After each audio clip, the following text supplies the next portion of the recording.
no ku mbuga za internet hari ibyanditswe natwe twabibasomeye. Ibyanditswe ku mbuga za interineti tubere ku kinyamakuru Igihe cyanditse ko mu karere ka Gakenke umugore akekwaho kwica umwana wamuvuyemo ko yibye inkoko y'abaturanyi. Umugore wo mu karere ka Gakenke yafunzwe akekwaho kwica umwana we w'imyaka 6 nyuma y'uko atanze amakuru ku baturanyi bari bibwa inkoko ko yayibonye iwabo.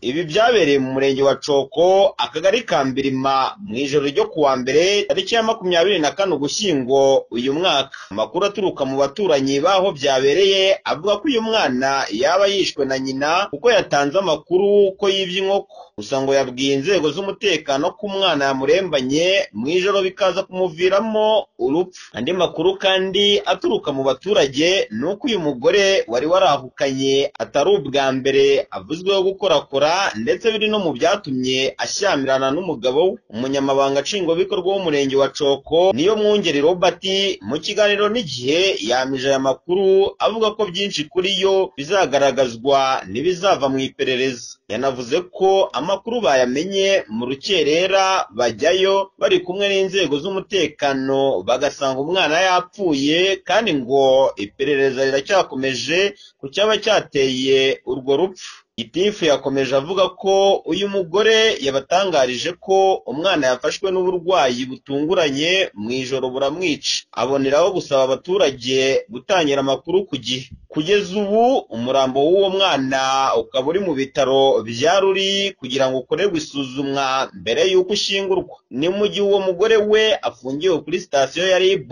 ya Ruri kugira ngo abazwe. Ibyanditswe ku mbuga za interineti tubikomereze kumvaho nshya yanditse ko Butaro hafashwe insoresore 10 zikekwaho gukubita no kwambura abaturage. Mu murenge wa Butaro akagari ka Gatsibo mu karere ka Burera hafashwe insoresore 10 zari zimaze igihe zihungabanya umutekano w'abaturage zibatera ubwoba zikabakubita ndetse zikabambura utwabo mu masaha y'umugoroba. Ni igikorwa cyabaye kuri uyu wa 25 Ugushyingo uyu mwaka. Ubufatanye bw'abaturage na polisi ikorera mu ntara y'Amajyaruguru bafatanyije gukurikirana amakuru y'izo nsoresore kugeza ubwo zafatiwe mu bikorwa byo gutegera abaturage mu nzira ziva mu masantere ya Butaro na Gatsibo. Kuri ubu bakaba bafungiwe kuri sitasiyo ya polisi ya Butaro kugira ngo bakorweho iperereza. Umuvugizi wa polisi mu ntara y'Amajyaruguru IP Inyasingira Abakunzi yemeje ayo makuru avuga ko abo bantu bari barihaye ingeso yo gutegera abaturage mu nzira mu masaha y'umugoroba, aho babaga bitwaje inkoni, ibyuma n'ibindi bikoresho bigamije gutera ubwoba. Avuga ko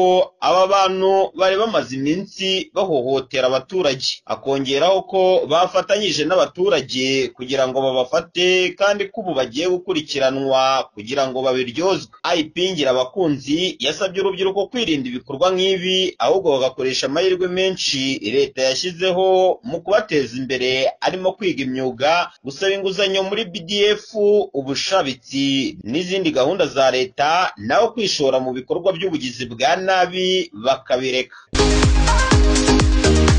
Ibyanditswe ku mbuga za interineti tubikomereze ku ndorerwamo.com yanditse ko mu karere ka Nyanza umugabo wibanaga yapfiriye mu nzu bikamenyekana umurambo warashangutse. Hatungumuramye Faustin w'imyaka 40 wakoraga akazi k'ubufundi yasanzwe mu nzu yaracumbitsemo yarapfuye ndetse umurambo we waratangiye gushanguka. Amakuru y'urupfu rw'uyu mugabo yamenyekanye ku wa 24 Ugushyingo uyu mwaka. Yaratuye mu mudugudu wa Kirwa akagari ka Mushirarungu umurenge Rwabicuma mu karere ka Nyanza. Ni umugabo wakoraga akazi k'ubufundi acumbitse mu nzu z'uwitwa Mujawamariya Gertrude, gusa we akaba atuye mu karere ka Kamonyi ari naho akorera.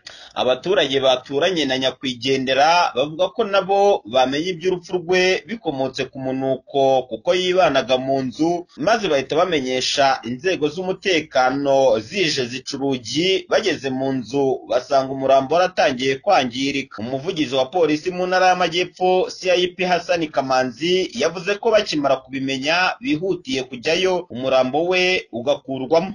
Avuga ko kuri ubu umurambo we woherejwe ku bitaro bya Nyanza gukorerwa isuzumwa kandi ko ubugenzacyaha bwatangiye gukora iperereza kugira ngo hamenyekane icyateye urupfu rwe. Ibyanditswe ku mbuga za interineti tubikomereze ku Museke wanditse ko mu karere ka Muhanga imiryango hafi 500 ituye mu cyanya cy'inganda ikeneye ingurane. Ubuyobozi bw'akarere ka Muhanga buvuga ko butewe impungenge n'imiryango 496 ituye mu cyanya cy'inganda. Ibi babibwiye itsinda ry'abadepite bari mu nteko ishinga amategeko mu rugendo rw'iminsi 5 bakoreye muri aka karere.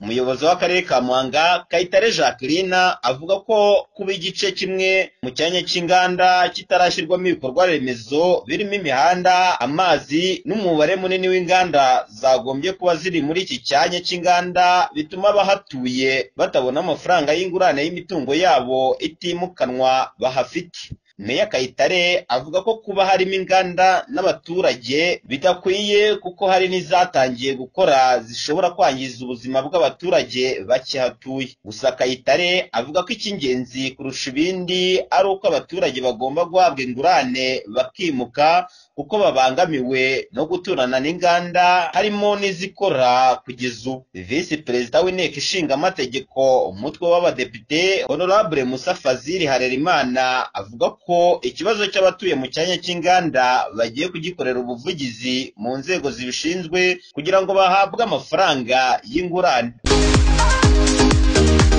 Ibyanditswe ku mbuga za interineti tubisoreze ku Muryango Akadomo Rwa wanditse ko Tanzania yahagaritse kwizihiza umunsi w'ubwigenge kubera imyigaragambyo yahabereye. Perezida wa Tanzania Samia Suluhu Hassan yahagaritse ibirori byo kwizihiza umunsi w'ubwigenge bwa Tanzania ku nshuro ya 64 ategeka ko amafaranga yaragenewe icyo gikorwa yerekezwa mu gusana ibyangijwe n'imyigaragambyo iherutse kuba. Kuva ku itariki ya 29 Nzeri kugeza ku wa 5 Ukwakira muri Tanzania habaye imyigaragambyo ahanini bitewe no kutishimira uburyo abatavuga rumwe n'ubutegetsi babujijwe kwiyamamaza mu matora y'umukuru w'igihugu. Ni amatora yegukanywe na Samia Suluhu Hassan wari usanzwe uyobora iki gihugu. Gusa abasesenguzi muri politiki bagaragaza ko bagiye kurwana urugamba rukomeye rwo gusubiza igihugu ku murongo mu ngeri zinyuranye. Ikinyamakuru The Citizen cyatangaje ko Perezida wa Tanzania yafashe umwanzuro wo guhagarika ibirori byo kwizihiza umunsi w'ubwigenge, ahubwo amafaranga byari kuzatwara akayerekeza mu gusana ibikorwa remezo byangiritse mu myigaragambyo. Byatangajwe na Minisitiri w'Intebe wa Tanzania Mwigulu Nchemba wa 24 Ugushyingo uyu mwaka ubwo yari mu karere ka Ubungo mu mujyi wa Dar es Salaam ageze ijambo ku baturage nyuma yo kugenzura ibikorwa byo gusana umuhanda wa Kimara Mbezi. Avuga ko ku itariki ya 9 Ukuboza umwaka wa 2025 nta birori biteganyijwe, amafaranga ari kuzakoreshwa muri ibyo birori. Perezida Samia yategetse ko yerekezwa mu gusana ibikorwa remezo byangiritse.